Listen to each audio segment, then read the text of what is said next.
Hello and welcome to the Social Leader Podcast. My name is Father Justin Matthews, and this podcast is inspired by entrepreneurs, founders, faith leaders, innovators, volunteers, visionaries from every walk of life. They are the social venturers, those who crave the entrepreneurial adventure of moving beyond charity to integrate and then operationalize their social priorities.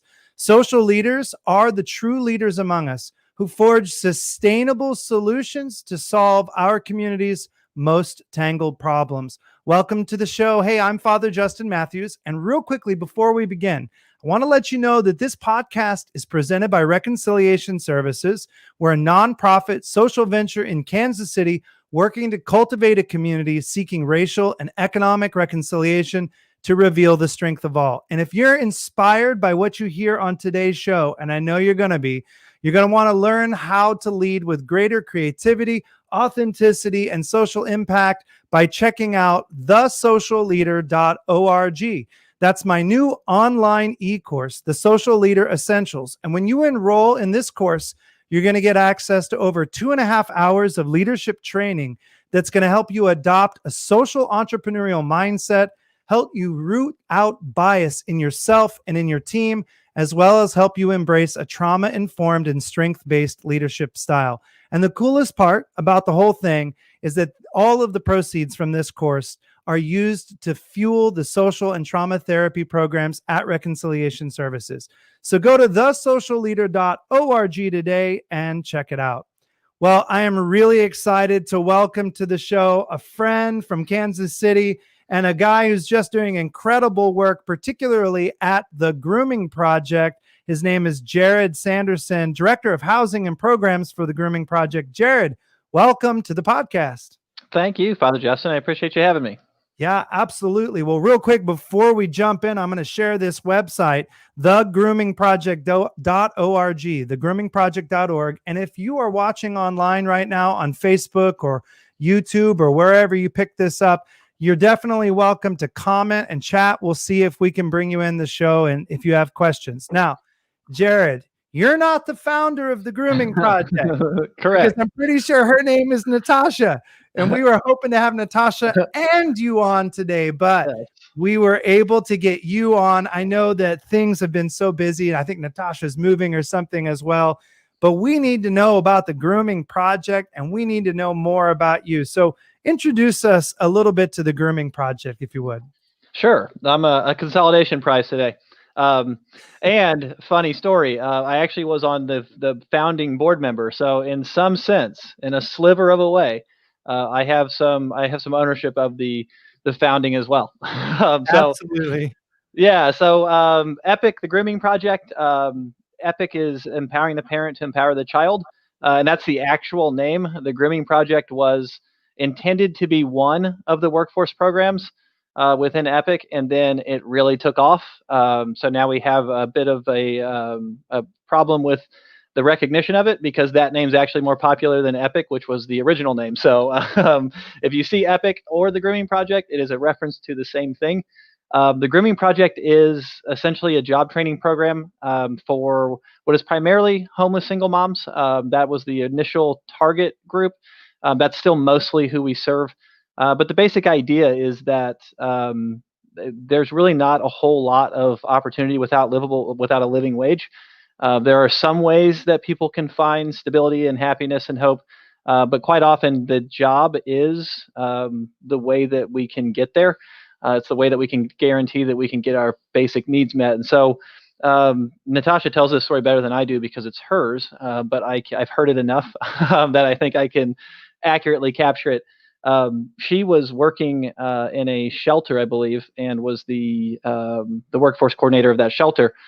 And she was having success helping some of their women find jobs, but what she kept finding was that they were minimum wage jobs, and the financial status was changing on paper, but the life situation wasn't really changing much because the job just didn't pay enough. So it was the same circumstance, just kind of one octave up the economic scale, but it was all the same problems, all the same challenges, and no real solutions. So she started thinking about what's a way to connect people to living wages, and people who typically have educations that maybe they either didn't finish high school or only finished high school. Possibly they have some criminal record in their background, things that tend to keep people from accessing the job market. And her mom was a groomer. Her mom was a dog groomer. And Natasha tells the story that she actually didn't like the dogs, but she ran the books. And so, Wait, hold I on. know, We I got know. to stop This there. is Natasha, who founded the yeah. the dog grooming project, doesn't really like She's gonna dogs. kill Did me you for just say saying that. that? I'm gonna rephrase that. The dogs weren't her favorite part. Let's say that. Okay. Okay, but her mom was a dog Yes, groomer somewhere in Kansas City. She was doing the books. yes. She liked the numbers better than the dogs. But then later in life, she's running the job vocation program, realizes that there aren't enough good jobs, and so she starts this dog grooming training. Or how did she come to that as the logical next step? Yeah, that was so her family was in a different state, and her mom was calling and saying like, I can't find groomers. I just can't Mhm. find them. And Natasha knew what they made because she was around it her whole childhood. So it What does kind a of dog groomer make? I mean, can you share that? Like generally in the market, what do you make if you're a dog groomer? Yeah, so I mean, it's kind of there. It just depends on full time, part time. But most groomers coming out, so when they first get into the market, they're making anywhere from 30 to 40,000 a year, and then a lot of it's based on throughput. So as you increase your speed, it's pretty common that people who are in that field 2 or 3 years in are making $50,000 to $60,000 a year. Wow. I mean, that's incredible to go from, if you're living as a single woman or a single mom in a homeless shelter to come out within a couple of years, make 40, $50,000 a year on average. I mean, that's incredible. So I can see why she wanted to focus in on that, even though she didn't love dogs. So, so carry on with the story. What's the next evolution of the forming of EPEC and the next steps? Well, the dog grooming piece is its own specific industry. There isn't a formal certification, but I mean, we were really, and she was driving for quality to get other salons to hire. Obviously, quality was important. So forming out the dog grooming piece, she had her mom's expertise. She found some groomers, and so the first iteration of this, Natasha's background isn't in social service. And so that first iteration, it became very clear very quickly that the dog grooming training was one piece of this, but the stability, the general stability of someone's life. We have this idea, and it's a bit of a meme at this point that you can just work hard, and if you work hard, you can overcome anything. But it's really difficult to focus on a skill that's going to pay off a year or two from now when you're not sure where you're going to eat, what you're going to eat, or where you're going to sleep tonight. And it's Yeah. so easy for us outside looking in to say, well, if you just focused for 6 to 12 months, Right. but how If do you you do only that? worked harder, man, you'd Yes. be okay, right, as if there aren't any other barriers like transportation or any other Yeah. COVID for that matter. Yeah, so that I mean that was these two pieces ended up coming together. This what is kind of a conventional social service side, housing, childcare, transportation. Those were the three big pillars. If those things weren't there, then it was just a matter of time before one of them caused the capacity to actually focus on the job training to go away. So that's more or less the program structure at this point. Is we're working initially to try to help stabilize the living situation, and then we start moving into we're going to focus now on the actual job training, the vocational training, and try to get somebody ready and try to keep the rest of this in place until the living wage job is attained. Now, you said that EPEC really was meant to be kind of the parent, and that the idea was there were going to be multiple kind of verticals, so to speak, that were creating living wage jobs for folks. Are there any other businesses or models or any other things that are planned right now or that are ongoing right now? We haven't we the dog or the pet grooming industry just exploded. And so Did it really? Even with yeah, COVID? I mean, I would imagine, I mean, that's a very high touch. You have to take your dog somewhere. I mean, did COVID affect the grooming industry? it really hasn't. I mean, obviously it has in the same way. I mean, on the margins, but there were multiple cities and municipalities that identified pet grooming as an essential service Wow. because people were. I mean, we were trying to balance that because we had I mean, obviously our concerns for our students, Right. and more so for our students. I mean, obviously for our pet parents, our customers too, but it's easier to isolate them from each other and from us. It's really difficult to train somebody to groom a dog without being within 6 feet of them for 15 minutes. Yeah. So Yeah. yeah, I mean, with that, but the need and the demand, if anything, it went up. I think we're going to find more people actually got pets in that stretch because they were home. That's an Um, interesting observation. I actually hadn't thought about that, that the demand for pet services might have gone up just because people are home and, yep, you can take your dog to work, so to speak. So, yep, okay, so if I understand it, the grooming project that Natasha started, you are the director of housing and programs. So underneath the grooming project and kind of EPEC generally, you all have a pet salon where people like me can, I have a dog who sheds nonstop. His name is Kenai. I mean, this dog is like, it's like Falcor, Do you remember from Neverending Story? Imagine if Falcor just constantly shed in your house. That's Kenai. So Falcor, I used to bring him in to your location on Troost, where people were both being trained as well as you were doing the dog grooming. yep. So that's the salon, but then there's also another salon that doesn't have the training in it as well, isn't there? Yeah, that's in Lee Summit. So Okay.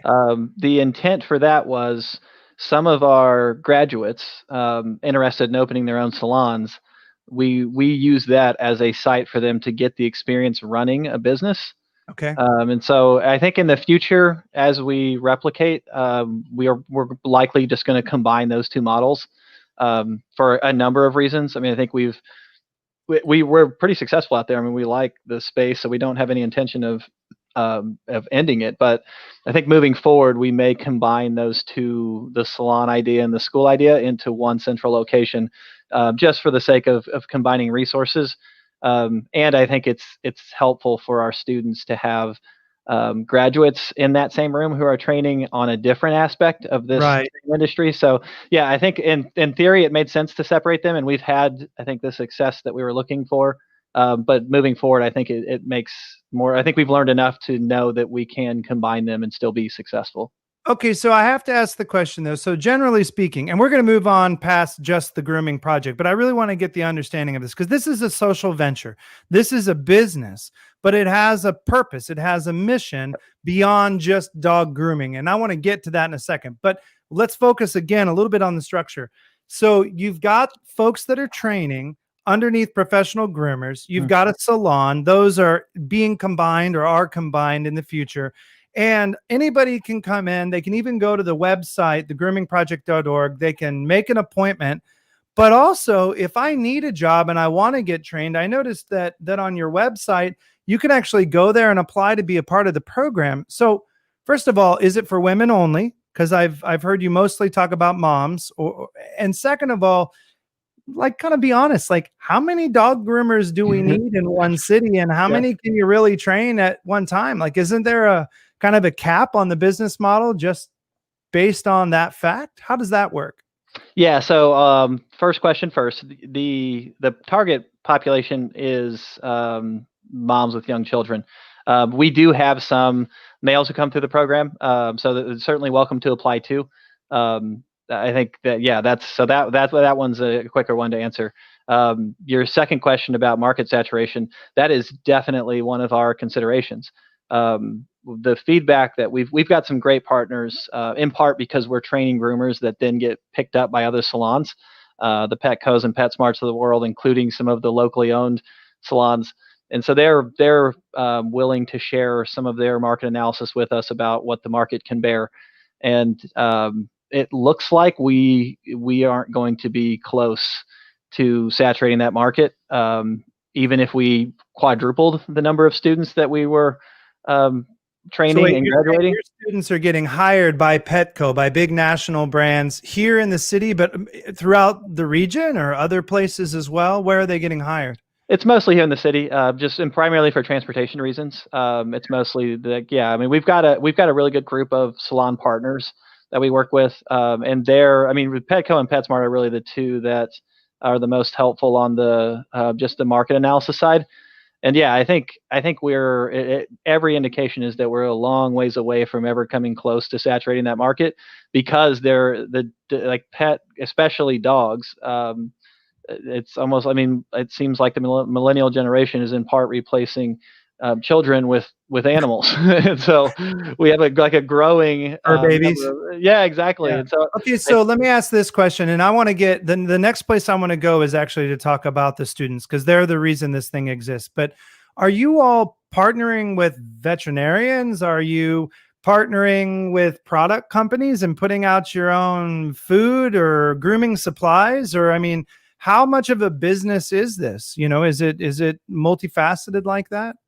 that is definitely the next, that's part of the next phase, is Okay. creating tangential products within that industry that are, because I think, and I know, Father Justin, I mean, this is going to be right up your alley. I mean, there are ways to create jobs within the creation of those products, even if it's not us owning it. It's just us distributing it or putting our name on it. I mean, there are definitely ways to link up new job opportunities, and that's ultimately the goal, is to create as many job opportunities as we can.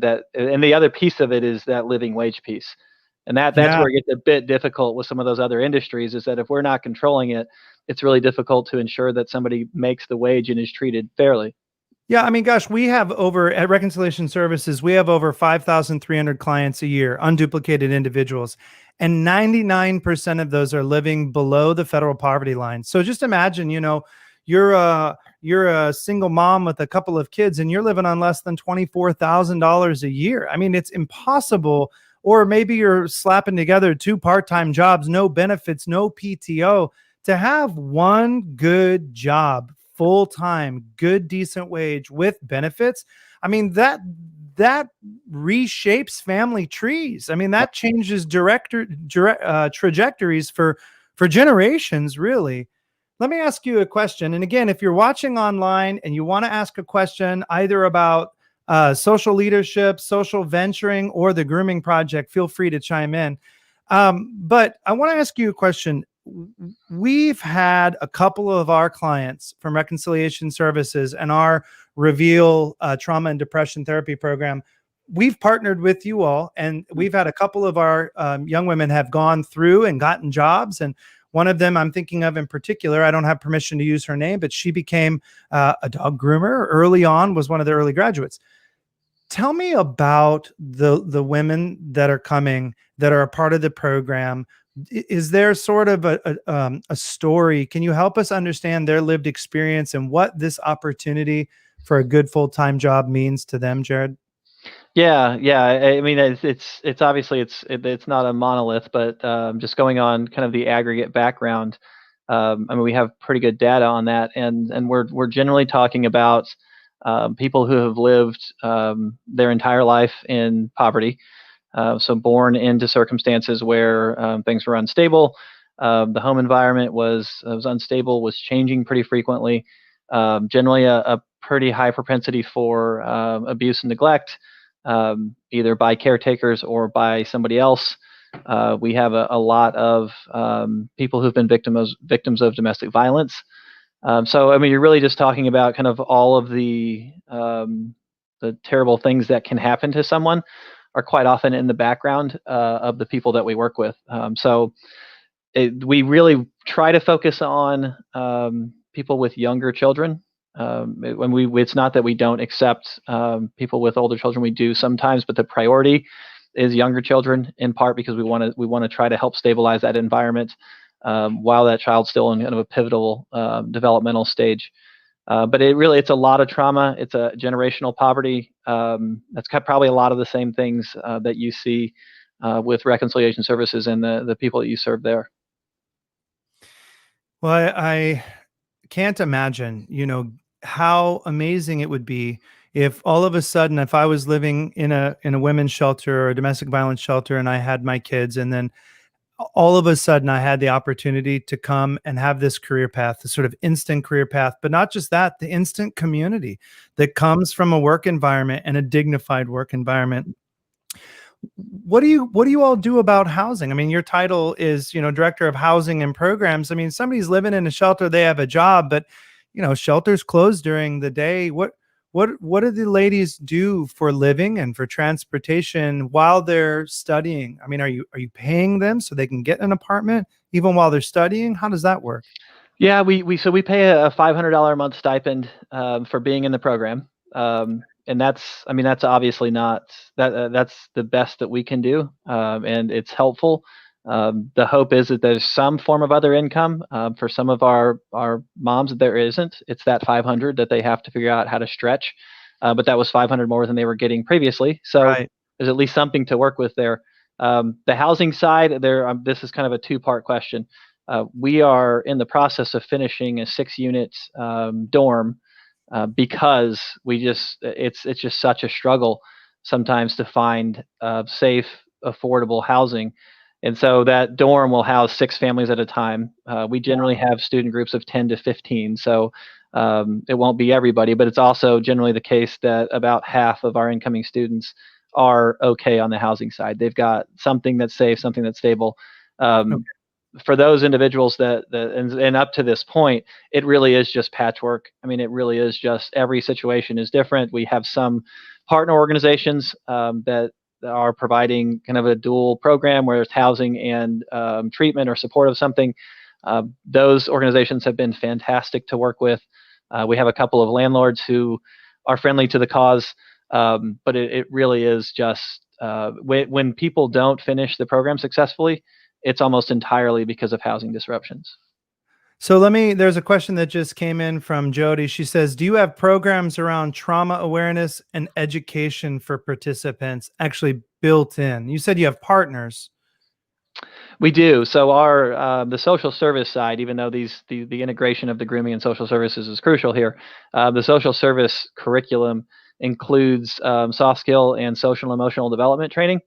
And that the first piece of that is a lot of deep dive into trauma, the impact that it can have on someone. And I mean, it always feels a bit strange to point that out or feel like you're pointing it out to somebody when you haven't experienced that yourself at all.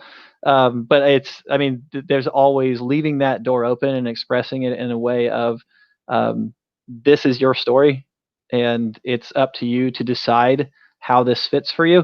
That once that framework is there, that this is all positive and generative, then yeah, I mean, that's one of the consistent feedback points for graduates is that soft skill training really helped them identify the ways that their decision making had been changed by the circumstances they'd been forced to live in, and how that could be harnessed in a way that led to better possibilities for them.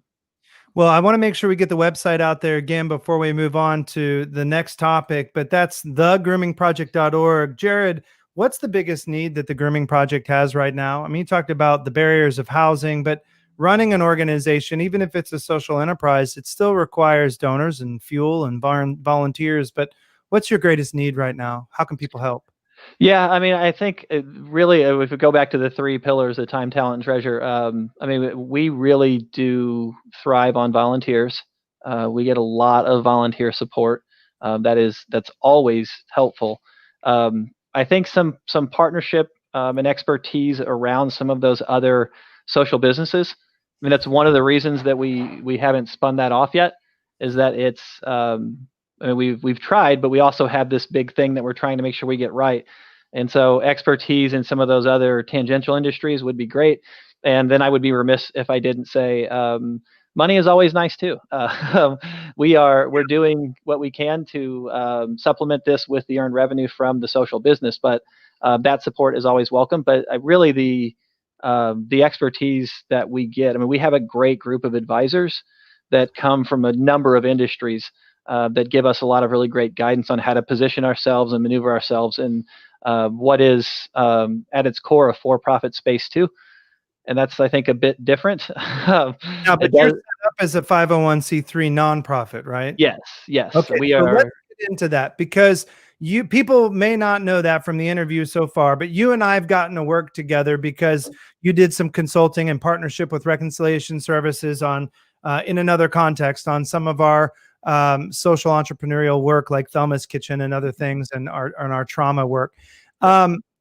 Social enterprises are emerging, and they are this sort of blend of business and purpose, and it goes really far beyond sort of corporate social responsibility. Now, the title of this podcast and a lot of the people listening are themselves social leaders. They're people that are wanting to do social good in the work that they're doing. They want to bring that kind of mentality, that social mindset to their work.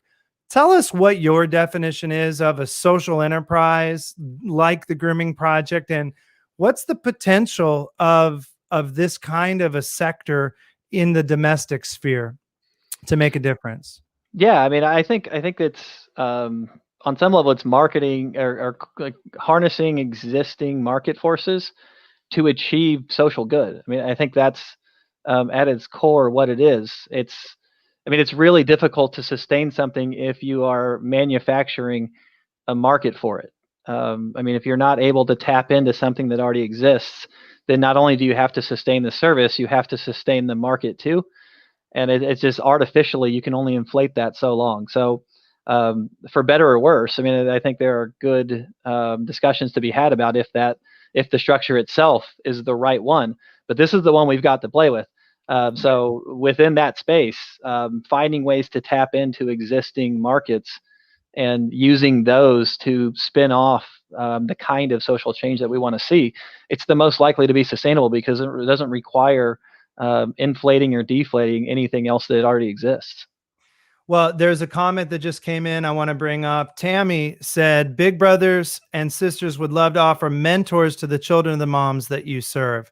Thanks, Tammy. Really appreciate you bringing that up. Absolutely. Yeah, I'm going to screen grab that name. You'll hear from me tomorrow. Thank you, Tammy.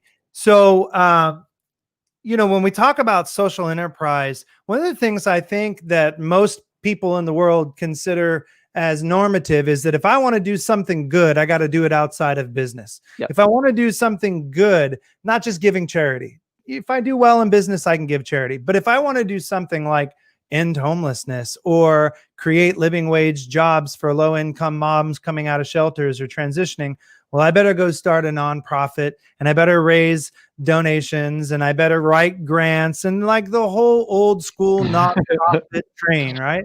Yeah. But I know you and I are super excited about this idea of social venturing or social entrepreneurship. And I think the Grooming Project is a fantastic example of that. And I'd love to know what you think the advantages are. Why would somebody start a social enterprise rather than starting another nonprofit in the traditional vein? Yeah, so I think I'll work backwards because I think the end goal is at least should be obvious, and that is that the need that is addressed. And I think there are very few opportunities the way that we currently run kind of what we call the business sector to really make that change. And for me, it's more like my own personal reason for it is, I'm super fortunate. I've never been rich. I didn't come from a rich family, but I've never had to worry about if the lights were going to be on or if there was going to be food. And the advantage that gives anybody who's never had to worry about that, it feels like it's worth paying that forward because that is just pure luck. I think some of the advantages in the actual sustainability of the business are that, one, it's easier to recruit employees. It's easier to recruit good talent. Now this takes out, this is just because there is a social cause tied to it. We get into pay scales. You may start taking away some of that if you're not structured in a way where you can actually be competitive on the pay side. But I found pretty consistently that if there is a built-in cause that feels worthwhile in a way that some other jobs may not, if it doesn't feel like you're making a difference. So I think that piece is an advantage. The other advantage is the capacity to basically offer a similar service to what's already out there, but also be able to say that this is actually making a change or having an impact over here in ways that it wouldn't if you went to competitor X and got the same service or the same product. And I think giving people an opportunity to help without having to do anything different than they would have otherwise. I think I can't remember who coined this phrase, but slacktivism. Yeah. being able. I heard it first from the guy who started Tom Shoes, the idea of like slacker activism. Yep. Absolutely. Yeah. And I completely ripped it off from him, and I've used it ever since. I have too. Yeah. Well, I'm glad I knew where I stole it from now, because until this conversation, I didn't know Maybe I don't know where it really came from. Yeah, I mean, if people have the choice to buy dog grooming services from somebody who is helping to create jobs in the community and help rescue families out of generational poverty and homelessness, or to go to just like whatever, not the dog on the big chain, but like just Petco without the additive, I'm going to choose Grooming Project or the Petco that hires from Grooming Project every single time. It's a no-brainer. Yep. But it's more than marketing though, isn't it? Right? There's like a mindset that leaders have. There's, what we might call that social entrepreneurial mindset, or that social venturing mindset that leads somebody, whether it's a for-profit or a nonprofit legal structure, which really doesn't matter. Yep. It leads somebody to start a business that's doing, kind of 1 and 1 makes 3. It's sort of more than the sum of the parts. What do you think are some of the key characteristics? Because I know you mentor and you coach and you consult outside of the Grooming Project for social enterprises. And from what I know, I think you're working all the way from South Africa to Kansas City, aren't you? Yeah. Right? As strange, as crazy as that sounds. Yes. Right. So what are some, in your experience, what are some of the key characteristics or traits of that social venturing mindset of a social leader, Jarrod? Yeah, I mean, I think a big part of it is whatever that anchor is, the feeling and the belief that you're part of something bigger than yourself. I mean, I think that with that comes a sense of solidarity, and at least for me, right off the back of that is an understanding of how all of these things happen together, and none of this happens in a vacuum. So, if you're doing something that benefits you personally, and you're getting a lot of value out of that, that's great. But the next consideration is who else is being impacted by this thing I'm doing, and is that impact positive? Is it indifferent? Is it negative? And once you start getting into those second, third, and fourth tier impacts of what we're doing as individuals, then I think it starts opening up this deeper understanding of it's possible to do this kind of work in a way where more than just myself or select other few benefit. And I think it's difficult to get there. I mean, we all drive out of self-interest to some degree. And so I don't think it's reasonable to expect people to let go of their self-interest entirely. But I do think we can train ourselves and nurture ourselves and each other to be more mindful of the system's impact that we're having, and that it is possible for all of us to win in this space. It's possible to do that thing that generates our own prosperity and our own happiness and still creates that opportunity for somebody else too. I think if we're honest with ourselves, there's enough to go around. There is, but it's difficult sometimes to get everybody on board with that idea. So let's say, Jarrod, I'm not a social worker. I'm just, working every day in a job, and I don't own the company, so I don't get to give away the money. I don't get to set the new product. The mindset that you're talking about and the inspiration that comes from the social enterprise sector, this purpose-driven sector, how do you think that somebody listening can incorporate the inspiration from what you're doing into their day-to-day life? Like, what are a couple of tangible things that they might do? Well, I mean, I could go like probably too many directions here. One that comes to mind right now is something as simple as, if you are an expert in your trade, there is probably an opportunity to offer that trade, and you don't have to do it for free. I mean, some of the most helpful people that we have and partners that we have an auto mechanic who fixes a lot of cars for the students that we have. And I mean, he's out of the generosity, he's donated some of those services, but Wow. we pay him a lot too. I mean, anytime that we've got emergency assistance funding for transportation and a car needs fixed, he's getting that business. And when he allows us, we will let everybody know how good of a guy he is. and I mean, I think that's also where it gets a bit tricky, because there are a fair number of people in this space who don't want any credit for it. Which is great, but it also, as far as a social business goes, it doesn't work quite as well if it's hidden. So I mean, it's a give and take, right? But yeah, I mean, if you have a skill set that is help, I mean, we're all the same, right? We're all experiencing the same stuff at different scales, and so that probably fits into one of these social causes that you're interested in, even if you don't have a whole bunch of money to give away. What would be another way? Again, let's say I don't have a trade like that. What if I try to adapt this social entrepreneurial mindset? How else could I bring that into my own life and work in order to lead with greater social impact? Like, what's something else I could do if I'm listening? I think maybe take your course. No, no, it leads you back to the Grooming Project. Yeah. No, it looks great. Socialleader.org. That's great. No, but I mean, look, you are an expert in social entrepreneurship. You're also a licensed master social worker. So you come from like the therapeutic background and you have all the inspiration of that, but you're obviously also involved in business and getting endeavors off the ground. And I think people are inspired by what you're doing.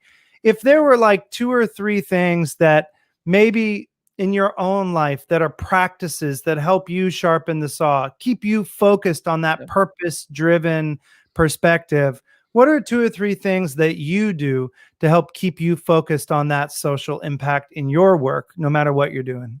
Yeah, I mean, for me, one of the most helpful things to keep me moving that direction is kind of forcing myself into situations that I just find uncomfortable. I mean, because it forces me to learn something new. And that's a bit vague, obviously. I mean, I can give you some specific examples of just trying something different or exposing myself to a new group of individuals that I hadn't been around, because inevitably there's a whole bunch of them. I mean, there are ideas, there are concepts. I learned something about what somebody is experiencing in the world right next to me that I didn't even know was going on.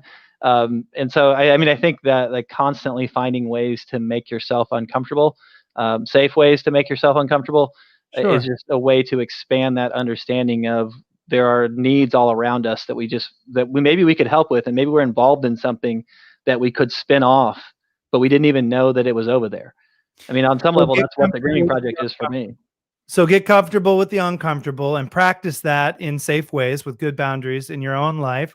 What else are you doing that helps to kind of keep that purpose-driven perspective sharp in your own life? That's a great one.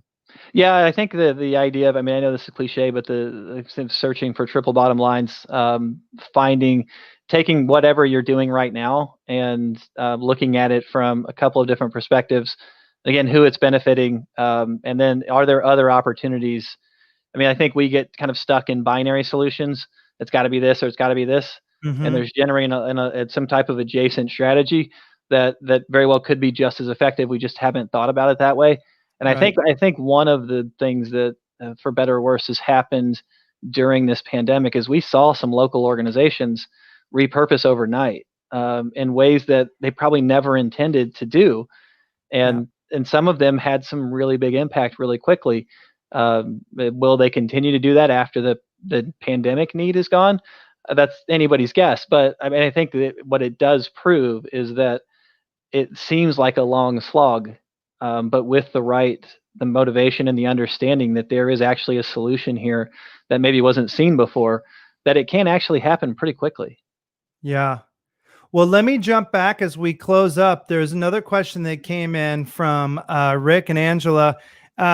They said, what's the best way to get connected as a volunteer? I'm assuming she's talking again about the Grooming Project. For instance, helping with, caring for, or working with the children while a mom's being trained. What's a great way to get connected with the Grooming Project? They can email or call me directly. I mean, I'm happy to give that out like right now, or Sure, go ahead. What's the best way to get a hold of you? So Jay Sanderson, JSanderson, Okay. at epeckc.org. So epeckc.org. And we'll make sure to get that in the show notes, as well as the Grooming Project's website also. Well, look, thank you so much, Jarrod. Thank you for being a social leader. Thank you for the work that you do with Natasha and EPEC and the Grooming Project. Thank you for the consulting work that you're doing in the social enterprise sector. I know you're passionate about it. And I know you and I both believe that the future of capitalism, sort of that emerging fourth sector of capitalism, as it's been called, is not just a purpose-driven business given from charity, from its excess, but really businesses where the social priorities are baked into the cake, where you're doing good while you're doing well. And I know you and I are both excited about that. I think the Grooming Project is a fantastic example of that. So once again, thank you so much for coming on the Social Leader Podcast today. And I hope to have you back again sometime soon. Well, I appreciate that, Father Justin. I appreciate the work that you do. I've always enjoyed talking with you, and wish you the best, and would certainly encourage everybody listening or hears this to support Reconciliation Services. I mean, they do some really incredible things, and they're working in an area of the city that doesn't get nearly enough attention. And I shudder to think what that neighborhood and that area would look like without them there. So thank you for what you're doing. I really appreciate it. Thank you, Jarrod. I really appreciate the kind compliment. Hang with me and we'll be right back. Well, everybody, thank you again for spending yet another podcast with me, another 40 minutes talking about social leadership. You know, every single one of these shows, I try to bring you somebody who brings a part of their life and their passion to bear in the social leadership vein. Somebody who represents a part of social leadership. Like Jarrod is a great example of somebody who's actually working with Natasha and the Grooming Project, running and building a fantastic Kansas City entrepreneurial endeavor, a social enterprise called the Grooming Project. It's a fantastic work. You should check it out. But Jarrod also does a fantastic job of really thinking critically and doing consulting, like I said, all the way from South Africa to here, in order to advance the work of equity, in order to advance the work of making a greater social impact, and has dedicated his life to that. If you are inspired by that, and if you want to learn how to do more of what Jarrod and Natasha and so many others in our city and those that I've had on the show are doing, then I do want to invite you to go to thesocialleader.org, check out the brand new e-course that I mentioned at the top of the show. It is, believe me, it is going to give you a cutting edge on getting started. Whether you are a programmer and you're a student and you just got out of school, or whether you're the CEO of a company or a nonprofit, or if you're a volunteer and you just want to have a better understanding, the Social Leader Essentials e-course is going to help teach you that social venturing mindset. It's going to help you to root out bias in yourself and in your team and figure out how to manage bias. And it's going to also teach you how to be trauma informed as a leader, how to bring all of the awareness that you need in order to not do more harm and not cause more trauma when you're working in communities that are working under traumatic conditions. Frankly, especially now because of COVID and the pandemic, most of us know somebody who's struggling with trauma and depression. So these are skills that we can all use. Go check out thesocialleader.org. Remember, when you enroll in that course, 100% of the proceeds from the Social Leader Essentials course go to fuel the work at Reconciliation Services here at 31st and Troost. Well, thanks again for tuning in and listening to the Social Leader Podcast. By the way, I think this is episode 30. I'm kind of blown away that we're actually at 30. So thanks for hanging with me, and I look forward to having you back on the next episode. Until then, let's together learn how to lead with greater social impact.